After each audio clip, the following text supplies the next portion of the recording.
औज़ुबिल्लाहिमिनश्शैतानिर्रजीम बिस्मिल्लाहिर्रहमानिर्रहीम। अस्सलामु अलैकुम नाज़रीन, जूरिस फाउंडेशन के चैनल राइटियस से रियाज हनीफ राई एडवोकेट सुप्रीम कोर्ट हाजिर खिदमत है। नाज़रीन कराम, Quran as a book of law पर आज हम तीसरा प्रोग्राम कर रहे हैं और आज के प्रोग्राम का मौजू है राइट ऑफ हियरिंग, समात का हक, कुरान पाक की रोशनी में। नाज़रीन कराम, सूरह इनाम की आयत नंबर 36 है, इन्नमा यस्तजीबून लज़ीना यस्माऊन। बात यह है कि हक को जानते भी वही हैं जो सुनते हैं, जो सुनते हैं वही मानते हैं। सुनना पहली शर्त है मानने की, सुनने के बाद समझना और समझने के बाद मानने की स्टेज आती है। इस हक को पूरी दुनिया में तस्लीम किया जाता है और इस हक को सबसे पहले खुदा ताला ने खुद रिकॉग्नाइज किया जब शैतान का मौक़िफ़ सुना गया। सूरह आराफ की आयत नंबर 11 से 18 तक इस बात पर दलालत करती हैं कि अल्लाह ताला ने शैतान का मौक़िफ़ सुना और उसने अपने दिफा में कहा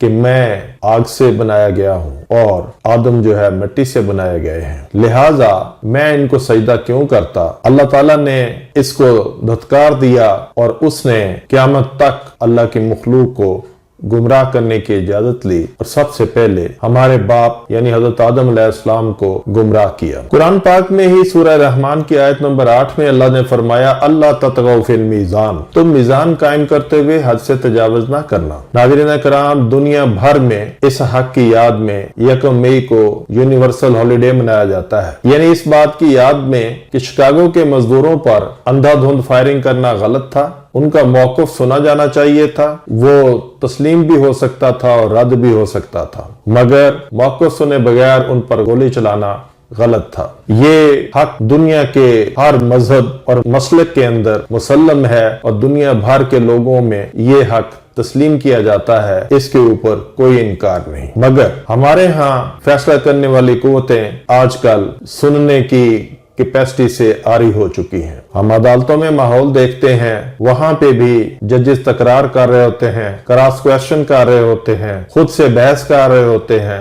और बातें करने का उनको बहुत शौक होता है। वो तनख्वाह तो सुनने की लेते हैं लेकिन वो गुफ्तगू ही करते रहते हैं और आजकल उनको मीडिया प्रोजेक्शन का भी बहुत शौक है और मीडिया उनके कलमात को रिमार्क्स के नाम पर, इस्तिफसार के नाम पर पब्लिक में ट्रांसमिट करता रहता है, जो कि उनका इख्तियार से तजावुज़ है। हम मुतालबा करते हैं कि कोड ऑफ कंडक्ट में 2 प्रोविजन को ऐड किया जाए, 2 आर्टिकल्स को ऐड किया जाए। पहला तो ये है कि एनी जेस्चर ऑफ ए जज while dispensing justice would make him disqualified to act as a जज, और दूसरी प्रोविजन है नो जज is allowed to enter into cross talk with the council और पार्टी व्हाइल डिस्पेंसिंग जस्टिस। आज के लिए इतना ही काफी। अपने मेजबान रियाज हनीफ राई एडवोकेट सुप्रीम कोर्ट को इजाजत दीजिए।